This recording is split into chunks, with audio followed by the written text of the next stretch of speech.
The inhumane brutality of lynching has been seen as a hate crime primarily against Blacks in America by white supremacists, as if they thought it up, especially for Black genocide. Hate crime indeed, but gallows as punishment and death was used in New England against men and women brought from their homeland.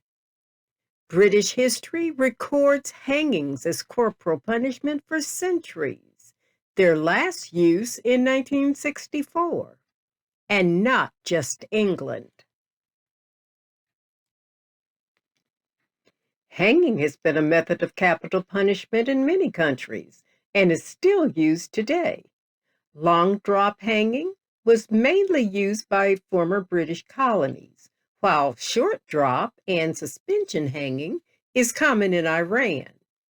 A quick research reference of Wikipedia lists some notable countries that have and do practice hanging.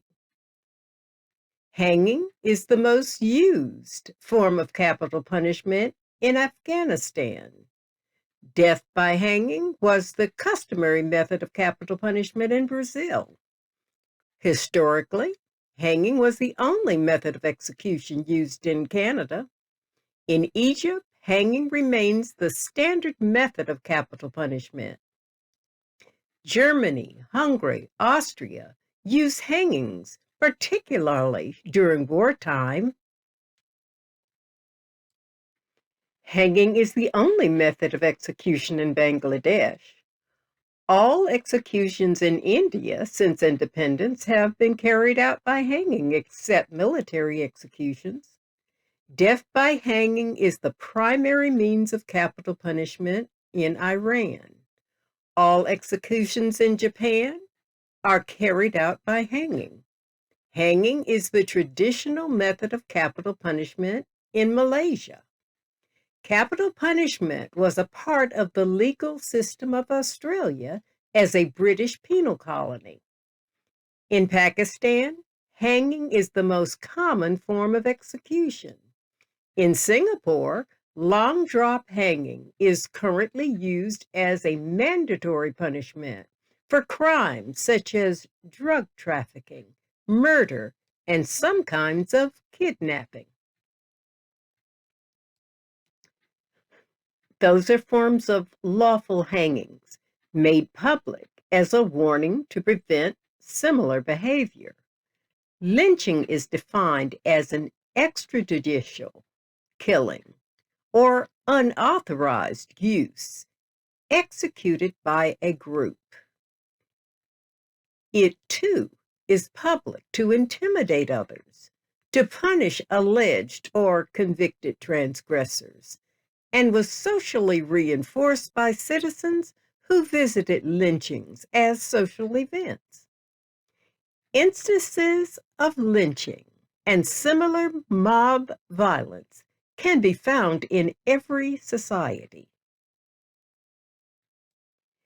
The Equal Justice Initiative conducted a 6-year study published in 2017 and found that between 1877 and 1950, 4,084 Black men, women, and children were victims of racial terror lynchings. These occurred in 12 southern states, and 300 lynchings took place outside of the South.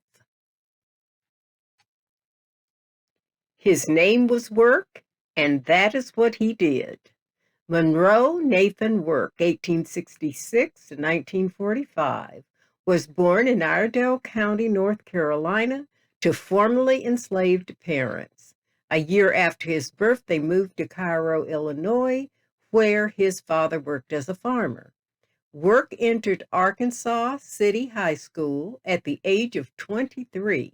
He graduated third in his class, and after undergoing training at the Chicago Theological Seminary, he enrolled in the University of Chicago, and while there, he did research on the correlation between the highest crime rates among Blacks and the large proportion living in the slums.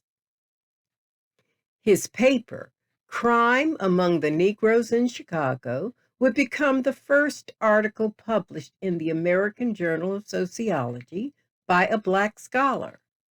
He graduated with a bachelor's degree in philosophy and a master's degree in sociology in 1903. After graduation, Work moved to Savannah, Georgia to teach at Georgia State Industrial College. In July 1905, Work attended the conference of the Niagara Movement at the invitation of W.E.B. Du Bois. In 1908, he accepted a position at Tuskegee Institute from Booker T. Washington to establish the Department of Records and Research. He began the Negro Yearbook, a publication that incorporated his periodic summation of lynching reports, which resulted in Tuskegee Institute becoming one of the most quoted and undisputed sources on the subject. Work was prolific in his undertakings.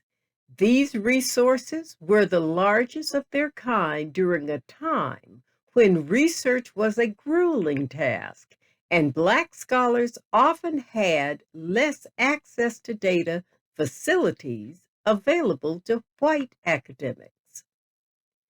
A bibliography of Negroes in Africa and America cataloged approximately 17,000 references, and Work published it in 1928. The statistics. There has never been a definitive count of lynching incidents in America. Work drew most of his data from newspaper stories he had access to, and therefore a major undercount resulted. Before 1882, no reliable statistics were assembled on a national level. In 1882, the Chicago Tribune began to systematically tabulate lynchings. The Tuskegee Institute data collection began in 1908 with systematic recordings directed by Monroe Work at the Department of Records. Work published his first independent tabulations in 1910. In 1912, the National Association for the Advancement of Colored People started an independent record of lynchings. It is important to note that the numbers only slightly vary between reports, as data resources were similar yet incomplete. Historians agree that the Tuskegee Institute's figures are conservative.